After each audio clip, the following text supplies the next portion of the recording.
Hello दोस्तों, मैं Rajesh Kumar Karpura academy YouTube channel में आपका हार्दिक अभिनंदन करता हूं। आज मैं पुनः अकाउंटेंसी पेपर का model set number 2 model paper 2 जो बिहार बोर्ड के द्वारा जारी किया गया है मॉडल पेपर, उसका दूसरा सेट लेकर आया हूं। उसमें ऑब्जेक्टिव टाइप्स क्वेश्चन जो 1 से लेकर 100 तक हैं और उन सभी के 4 विकल्प दिए गए हैं। उसमें से एक विकल्प जो सही है वो हम आपको बताने जा रहा हूँ। आपको एग्ज़ाम में सिर्फ 50 क्वेश्चन का आंसर देना है 100 में से। तो हम यह जानते हैं जो 1 से लगातार 50 तक या 1 से 100 तक में से कोई 50 क्वेश्चन का आपको आंसर देना है। बाज़ार में भी यह इस मॉडल सेट का आंसर जारी किया है, लेकिन उसमें थोड़ा बहुत मिस्टेक पाया गया है।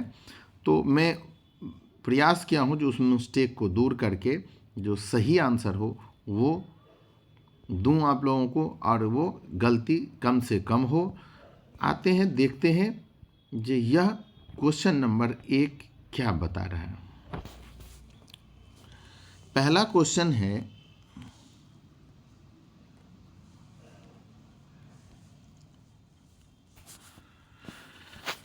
आय व्यय खाता है, आय व्यय खाता होता है। आय व्यय खाता क्या होता है?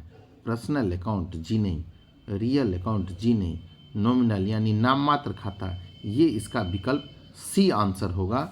ये नंबर 2 पर आते हैं। एक क्लब द्वारा प्राप्त आजीवन सदस्यता शुल्क को दिखाया जाता है। तो एक क्लब द्वारा प्राप्त आजीवन सदस्यता शुल्क को आय व्यय खाता में जी नहीं, आर्थिक चिट्ठा में जी, इसका विकल्प बी आंसर हो जाएगा। बैलेंस शीट के लायबिलिटी भाग में लाइफ मेंबरशिप फीस को दिखाया जाता है। यह क्वेश्चन जो है उसका आंसर बी आर्थिक चिट्ठा में आंसर होगा। वसीयत को मानना चाहिए, वसीयत को क्या मानना चाहिए? तो वसीयत को दायित्व मानना चाहिए। आयगत प्राप्ति आय तो दायित्व में डाल दीजिए। बैलेंस शीट के लायबिलिटी भाग में आपको दिखाया जाएगा बैलेंस शीट में। इसके बाद है साझेदारी संलेख की अनुपस्थिति में, साझेदारी संलेख की अनुपस्थिति में साझेदारों का उनके द्वारा फर्म को दी गई अग्रिम राशि पर ब्याज दिया जाता है। तो इसका आंसर आपको बी 6% से ब्याज दिया जाता है अग्रिम राशि पर। अगला क्वेश्चन है, कौन साझेदारी की विशेषता नहीं है? तो समझौता विशेषता है, लाभ का विभाजन विशेषता है, सीमित दायित्व, ये इसका विकल्प सी आंसर हो जाएगा, यानी 5 का सी आंसर होगा। साझेदारी समझौते के अभाव में साझेदारों को पूंजी पर ब्याज दिया जाना चाहिए। साझेदारी समझौते के अभाव में जब पार्टनरशिप का एग्रीमेंट नहीं बनता है तो साझेदारों को पूंजी पर ब्याज 8% से, 6% से, 9% से, इनमें से कोई नहीं। तो इसका आंसर आपका डी होगा, इनमें से कोई नहीं, क्योंकि इसके लिए कोई निर्धारित दर नहीं है। अगला बढ़ते हैं, साझेदारी की पूंजी पर ब्याज की गणना होती है। तो साझेदारों की किस पूंजी पर ब्याज की गणना होती है? साझेदारों की पूंजी पर किस पूंजी पर ब्याज की गणना होती है? तो वह होती है प्रारंभिक पूंजी पर।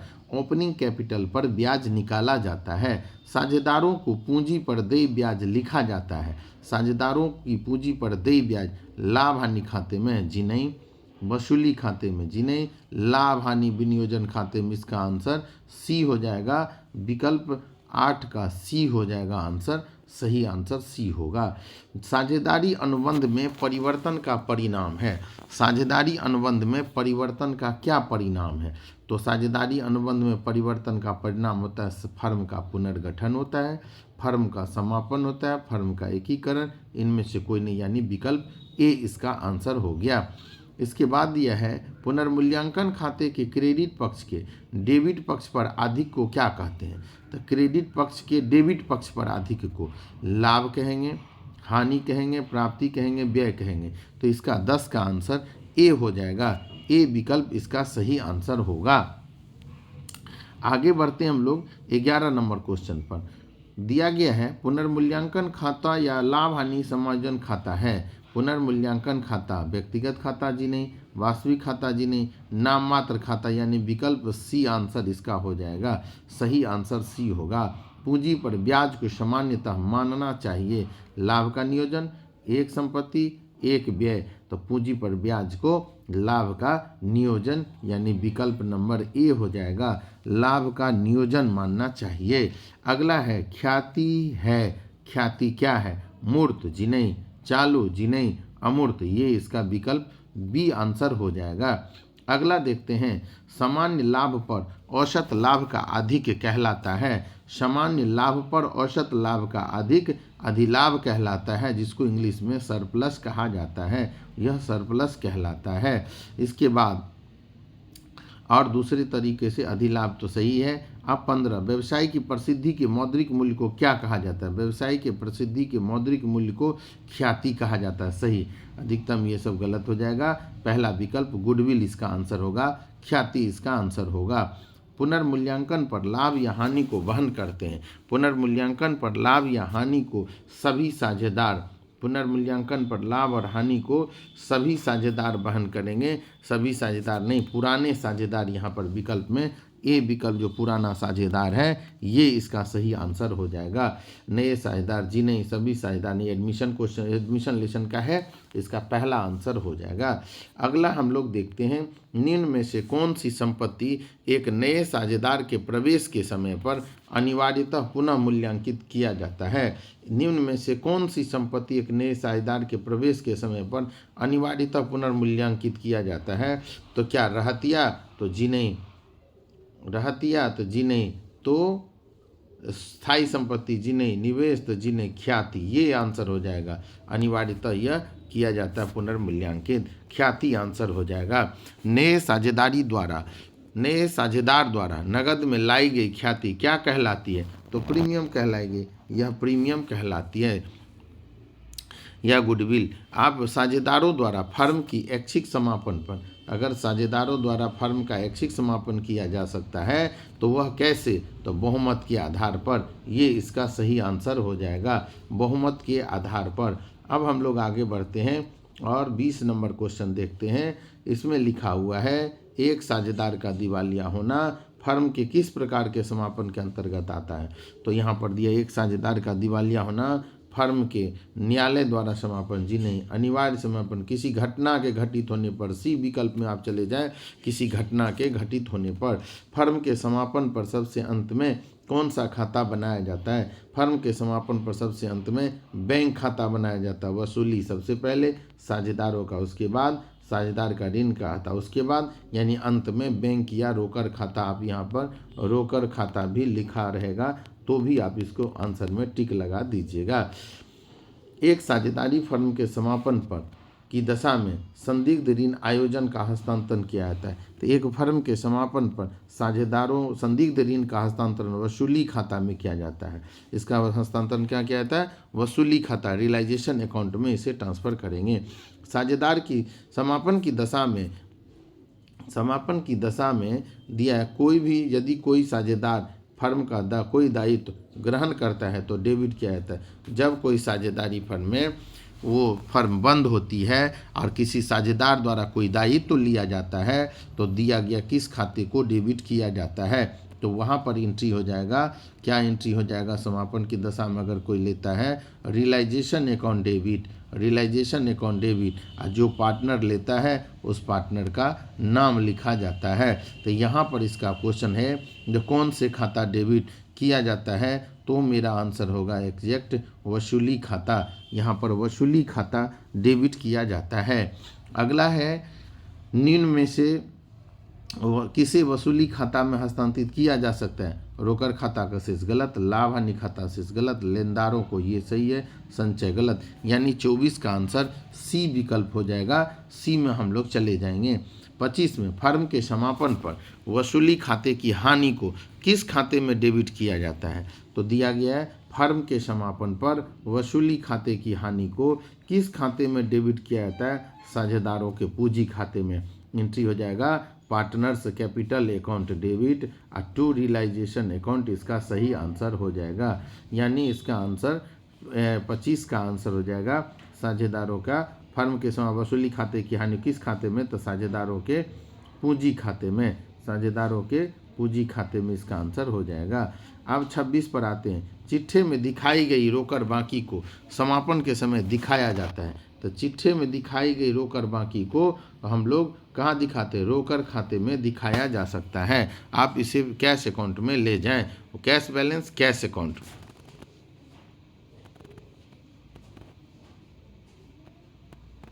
अगला है फर्म के विघटन पर बैंक अधिविकर्ष हस्तांतरित करेंगे, तो रोकड़ खाता में जी नहीं, बैंक खाता में जी नहीं, वसूली खाता में। इसका आंसर 27 का सी हो जाएगा। सी पर हम लोग चले जाएंगे।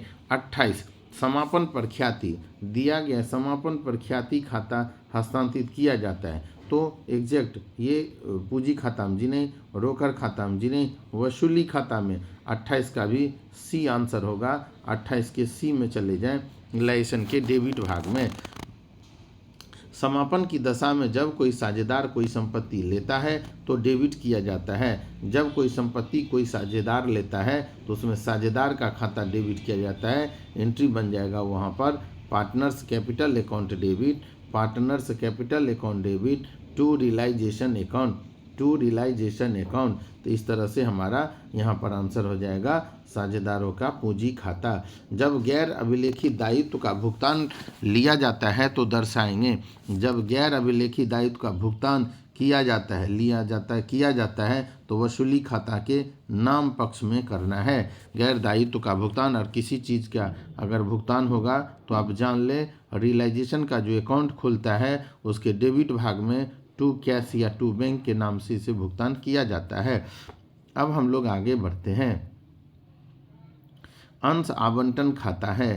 अंश आवंटन खाता व्यक्तिगत खाता होता है, पर्सनल अकाउंट। आगे इनमें से कंपनी की पंजीकृत पूंजी कौन सी है, तो इनमें से कंपनी की पंजीकृत पूंजी अधिकृत पूंजी यानी ऑथोराइज कैपिटल कहलाता है, यानी विकल्प सी होगा 32 का। लाभांश सामान्यतः दिया जाता है, लाभांश सामान्यतः दिया जाता है, तो अधिकृत पूंजी पर जी नहीं, निर्गमित पूंजी पर जी नहीं, मांगी गई पूंजी पर जी नहीं, प्रदत्त पूंजी यानी याचित पूंजी पर क्या नाम है, जो पूंजी आपको मिल चुका है उस पूंजी पर, प्रदत्त पूंजी पर दिया जाता है। आगे बढ़ते हैं। अंशों के निर्गमन के पूर्व कौन सा विवरण निर्गत किया जाता है। अंशों के निर्गमन से पहले कंपनी कौन सा, तो पूरा विवरण प्रोस्पेक्टस जारी करती है। इसका आंसर ए होगा 34 का। ऋण पत्र है, तो ऋण पत्र है, ऋण का प्रमाण पत्र, ये इसका विकल्प होगा। नगद का प्रमाण जी नहीं, साख का प्रमाण जी नहीं, इनमें से कोई नहीं, तो इसका आंसर हो जाएगा ए विकल्प, यानी 35 का ए आंसर होगा। साधारणतया ऋण पत्र होते हैं सुरक्षित, अंशतः सुरक्षित, असुरक्षित। तो साधारणतया ऋण पत्र जो होते हैं वह सुरक्षित होते हैं। 36 का ए होगा। ऋण पत्रों पर ब्याज की दर होती है 12% जी नहीं, 20% जी नहीं, 15% जी नहीं, एक निश्चित दर। इसके दर का कोई फिक्स निर्धारण नहीं होता है जितना ही परसेंट से ब्याज दिया जाएगा, ये नहीं, निश्चित दर, यानी सी विकल्प में चले जाएं। आगे है पेटेंट्स व कॉपीराइट किस श्रेणी के अंतर्गत आते हैं। पेटेंट व कॉपीराइट जो आते हैं वो अमूर्त संपत्ति के अंतर्गत, यानी सी विकल्प में आप इसे चले जाएं। ख्याति संपत्ति के किस श्रेणी के अंतर्गत आती है, तो ख्याति चालू संपत्ति, मूर्त संपत्ति, अमूर्त संपत्ति, ये भी अमूर्त संपत्ति के अंतर्गत ही आती है। अब हम लोग 40 से देखेंगे। अब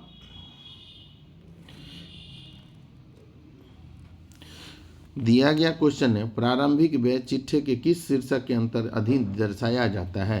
प्रारंभिक व्यय आप इसे रिजर्व एंड सरप्लस शीर्षक के अंतर्गत दिखा सकते हैं, या संपत्ति भाग में एक अदर एसेट्स के नाम से आप बैलेंस शीट में अदर एसेट्स के नाम से भी आप इसे दिखा सकते हैं। तो इस तरह से दो जगह लेखा किया जा सकता है, तो 40 का बेहतर विकल्प बी आंसर हो जाएगा। आगे है एक व्यावसायिक उद्यम के वित्तीय विवरण में सम्मिलित होते हैं चिट्ठा जी, लाभ हानि खाता जी, रोकड़ प्रवाह विवरण, उपरोक्त सभी आंसर हो जाएगा। संचालकों की रिपोर्ट कंपनी की किस सभा में, संचालकों की रिपोर्ट्स कंपनी की किस सभा में प्रस्तुत की जाती है। संचालकों प्रबंधक की सभा नहीं, इसमें आंसर बी में चले जाएं। आप लिख दें वार्षिक साधारण सभा में संचालकों की रिपोर्ट प्रस्तुत की जाती है। इसके बाद है निम्न में से कौन सी वित्तीय विवरण की सीमा है? दिखावटीपन ये है, मूल्यांकन का आधार ये है, शुद्धता की कमी यानी उपरोक्त सभी डी विकल्प हो जाएगा। सीमा जब भी कोई पूछे तो उसमें आप उसके हानि या दोष को बताइए, जिसके कौन कौन से दोष हैं, इन चीज़ों पर चर्चा करना है, अर्थात 43 का डी विकल्प होगा। शब्द चालू दायित्व में शामिल नहीं होता है, चालू दायित्व में शामिल नहीं होता है। तो दिया विविध लेनदार शामिल होता है। ऋण पत्र आंसर बी विकल्प हो जाएगा, क्योंकि ये भी शामिल होता है, ये भी शामिल होता है, ये भी, यानी यहाँ पर इसका विकल्प नंबर हो जाएगा बी विकल्प, इसका आंसर हो जाएगा। अब हम लोग इसके आगे देखते हैं जो चालू दायित्व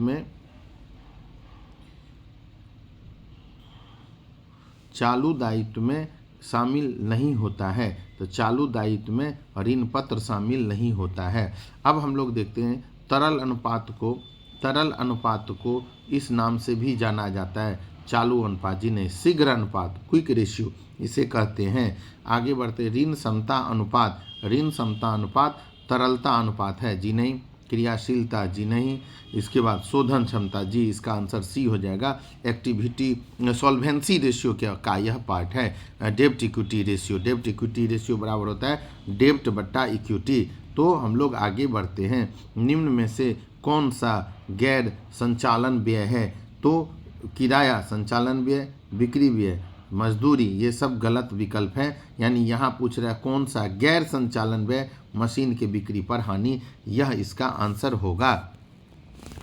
अब हम लोग आगे बढ़ते हैं और क्वेश्चन हम लोग देखते हैं 48, सकल लाभ अनुपात, ग्रॉस प्रॉफिट रेशियो, सकल लाभ के साथ किसका अनुपात है? तो ग्रॉस प्रॉफिट रेशियो बराबर क्या होता है? तो जीपी रेशियो बराबर होता है जीपी यानी ग्रॉस प्रॉफिट गुने 100 बटे नेट सेल्स, यानी नेट सेल्स, ये इसका हो जाएगा। तो इस तरह से हमारा यहाँ पर विकल्प जो है वो शुद्ध कुल बिक्री यानी डी विकल्प में हम चले जाएंगे, 48 का डी हो जाएगा।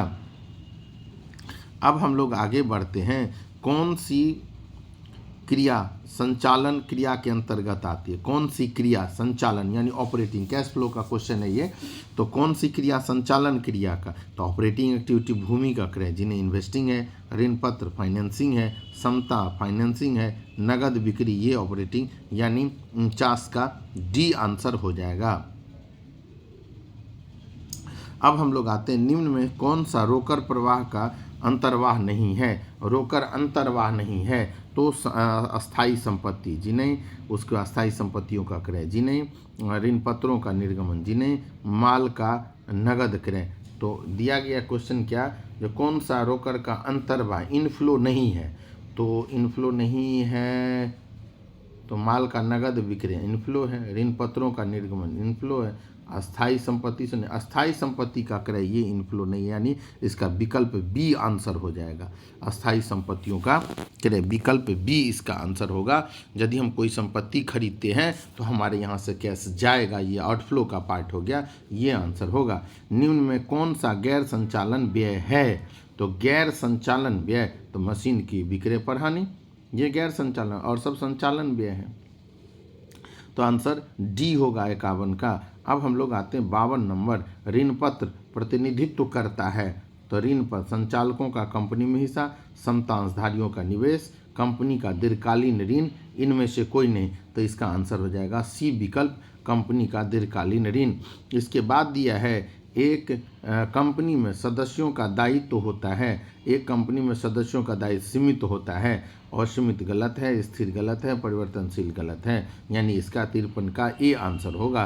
संपत्तियों का खाता है, संपत्तियों का खाता व्यक्तिगत खाता, जिन्हें नाममात्र खाता वास्तविक खाता कहलाएगा। इसके बाद हम लोग देखते हैं, निम्न में कौन सा अलाभकारी संस्था है? तो बिहार अकादमी परिषद ये अलाभकारी है, टाटा लाभकारी, जेट एयरवेज लाभकारी, एयर इंडिया लाभकारी, यानी इसका विकल्प 55 का ए होगा। निम्न में से दिया हुआ है निम्न में कौन सा मद रोकड़ तुल्य नहीं जाना जाता है? तो बैंक अधिविकर्ष रोकड़ तुल्य है, व्यापारिक विपद रोकड़ तुल्य, ट्रेजरी ये इन्वेस्टमेंट, यह आपका हो जाएगा विकल्प डी 56 का। प्लांट और मशीनरी के क्रय के प्रतिफल में अंशों का निर्गमन है, प्लांट एवं मशीनरी के क्रय के प्रतिफल में अंशों का निर्गमन है, रोकड़ का अंतर्वाह नहीं, रोकड़ का बहिर्वाह जी नहीं, ये सब गलत है, यानी सी विकल्प होगा, न अंतर्वाह न बहिर्वाह। जब हम प्लांट मशीनरी खरीदेंगे और बदले में हम वहाँ से क्या देंगे, अंश देंगे, तो कोई प्रभाव नहीं पड़ेगा। यानी आगे बढ़ते हैं हम लोग। समविच्छेद बिंदु उस बिंदु को कहते हैं जहाँ कुल लागत कुल बिक्री के बराबर हो, जहाँ पर कॉस्ट और सेल इक्वल हो जाए, वह बिंदु समविच्छेद बिंदु, यानी इसका विकल्प डी हो जाएगा। स्थिति विवरण क्या दर्शाता है? स्थिति विवरण क्या दर्शाता है? पुस्तकों की शुद्धता, जिन्हें एक निश्चित अवधि का लाभ हानि, जिन्हें एक निश्चित अवधि का वित्तीय स्थिति, सी विकल्प इसका आंसर होगा, 59 का सी होगा। अब हम लोग 60 पर आते हैं। 12% पूर्वाधिकार अंश में 12% क्या है? ब्याज की दर, जी नहीं, लाभांश की दर, जी ये इसका आंसर हो जाएगा, यह लाभांश की दर है, बी हो जाएगा 60 नंबर का। अब हम लोग 61 नंबर क्वेश्चन से देखते हैं। इसमें दिया आयव्यय खाता होता है, तो आयव्यय खाता होता है नामात्र खाता। वसीयत को मानना चाहिए, तो वसीयत को मानना चाहिए पूंजीगत प्राप्ति, ये वसीयत पूंजीगत प्राप्ति होता है। जब राशि छोटी होती है ना वसीयत में, तब वह आयगत में जाता है। आगे बढ़ते हैं, क्वेश्चन अगला लेते हैं। विशिष्ट दान है, विशिष्ट दान पूंजीगत प्राप्ति हो जाएगा। विशिष्ट दान पूंजीगत प्राप्ति, एक संस्था द्वारा प्राप्त चंदा, एक संस्था द्वारा प्राप्त चंदा क्या कहलाता है? तो आयगत प्राप्ति, आयगत प्राप्ति इसका बी विकल्प हो जाएगा। आंसर आते हैं। चालू खाता है, चालू खाता आपका व्यक्तिगत खाता होगा, चालू खाता व्यक्तिगत खाता होगा। उसके बाद दिया है साझेदारी अनुबंध बनाना अनिवार्य ऐच्छिक अंशतः, तो बी विकल्प होगा, ऐच्छिक इसका आंसर हो जाएगा। यानी साझेदारी अनुबंध बनाना ऐच्छिक है, कोई अनिवार्यता इसमें नहीं है। फर्म के लिए साझेदार के आहरण पर ब्याज है, आहरण पर आय प्राप्ति, आय होगा इसका आंसर 67 का आपका बी विकल्प हो जाएगा। अगला देखते हैं 68। निम्न साझेदारी फर्म में लाभ हानि का विभाजन किया जाता है, साझेदारी फर्म में लाभ हानि का विभाजन समझौते के अनुसार किया जाता है, सी विकल्प इसका आंसर हो जाएगा। लाभ हानि नियोजन खाता बनाया जाता है, लाभ हानि नियोजन खाता, लाभ हानि नियोजन खाता बनाया जाता है संचय कोष के लिए, शुद्ध लाभ के लिए, विभाज्य लाभ के लिए, इसके लिए सी विकल्प इसका विभाज्य योग्य लाभ के लिए लाभ हानि 69 का सी विकल्प हो जाएगा। अब हम लोग आगे बढ़ते हैं। दिया है साझेदारों के द्वारा फर्म को दिए गए अग्रिम पर ब्याज है, साझेदारों को द्वारा फर्म को दिए गए अग्रिम पर ब्याज है, विनियोजन, लाभ, प्रभार या इनमें से कोई नहीं, तो 70 का जो सही विकल्प होगा वह प्रभार है, लाभ पर ब्याज देना पड़ता है। अगला है सामान्य लाभ पर औसत लाभ का अधिक क्या कहलाता है? तो सामान्य लाभ पर औसत लाभ का अधिक अधिलाभ कहलाता है। व्यवसाय की प्रसिद्धि के मौद्रिक मूल्य को क्या कहते हैं? तो ख्याति कहते हैं। अब हम लोग आगे बढ़ते हैं। इसमें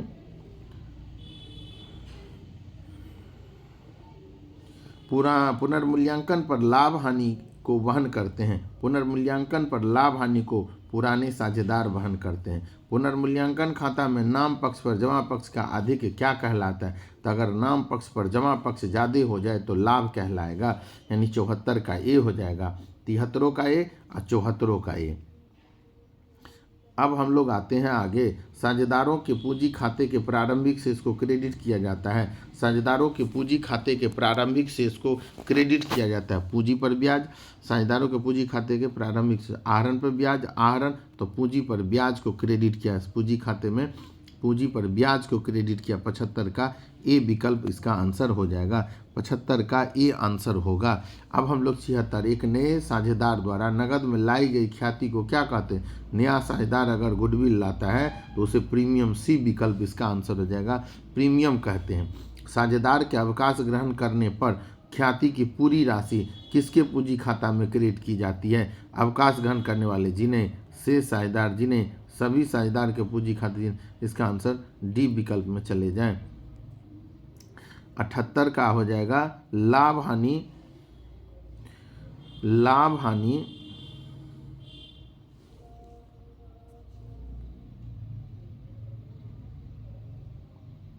लाभ हानि प्राप्ति अनुपात की गणना की जाती है। लाभ हानि प्राप्ति प्रवेश के समय, अवकाश के समय, विघटन। लाभ प्राप्ति अनुपात की गणना अवकाश के समय की जाती है। बी विकल्प हो जाएगा आंसर 78 का बी, रिटायर के समय।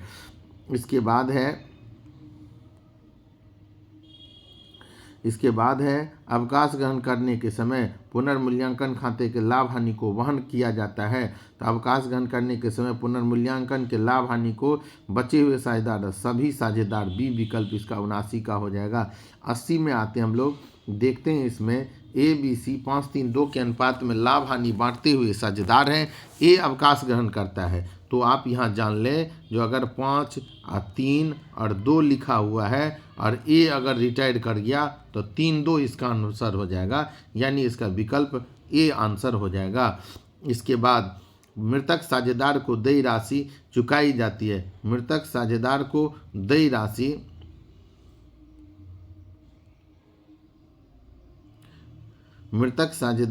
राशि चुकाई जाती है। उसके पिता को जी दे सकते हैं, दोस्त को जी नहीं, पत्नी को जी दे सकते हैं, उत्तराधिकारी जी। ये ए बी सी गलत है, डी इसका आंसर हो जाएगा उत्तराधिकारियों को। इसके बाद लिखा हुआ क्वेश्चन है, जो किसी फर्म के साझेदार की मृत्यु पर अंतिम भुगतान होता है। किसी फर्म के साझेदार की मृत्यु पर उसके अंतिम भुगतान उसके निष्पादक खाता में जाता है, उसके उत्तराधिकारी के खाता में, यानी बी विकल्प आंसर होगा। 82 का बी होगा, 82 का बी आंसर होगा, यानी यह इसका आंसर हो जाएगा। मृतक साझेदार के निष्पादक साझेदार की मृत्यु से देय तिथि पर ब्याज दिया जाएगा। मृतक साझेदार के निष्पादक की साझेदार की मृत्यु तिथि से देय राशि पर ब्याज दिया जाएगा 6% की दर से, यानी 80 का बी आंसर हो जाएगा। अब हम लोग आते हैं आगे।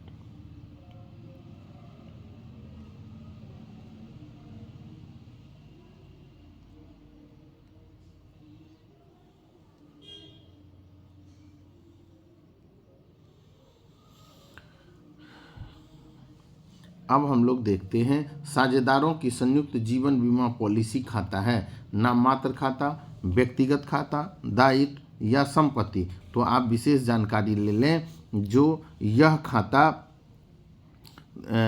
व्यक्तिगत खाता कहलाता है। व्यक्तिगत पर्सनल अकाउंट में इसको डाल दें। पुनर्मूल्यांकन खाता किस समय तैयार किया जाता है? प्रवेश, अवकाश, मृत्यु, इनमें से सभी। इसका आंसर डी हो जाएगा, इनमें से सभी।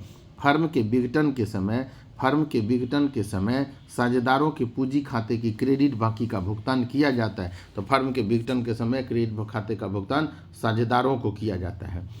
अगला 87 है, यानी 86 का ए हो जाएगा। समापन व्ययों को वसूली खाता के किस व्यय भाग में लिखा जाता है? तो समापन व्यय रियलाइजेशन के डेबिट भाग में लिखा जाता है। समापन व्यय का भुगतान रियलाइजेशन के डेबिट भाग में लिखा जाता है। फर्म के विघटन के समय संपत्तियों का पुस्तकीय मूल्य वसूली खाता के किस भाग में? तो डेबिट भाग में। जितने एसेट्स हैं वो सब डेबिट भाग में लिखे जाते हैं। वसूली खाता है तो वसूली खाता नाम मात्र खाता है, यानी 89 का बी हो जाएगा, 88 का ए होगा, 87 का सी होगा, 86 का ए होगा। अब हम लोग आते हैं 90 से, देखते हैं क्वेश्चन 90 क्या बोल रहा है। यहाँ पर हम लोग आते हैं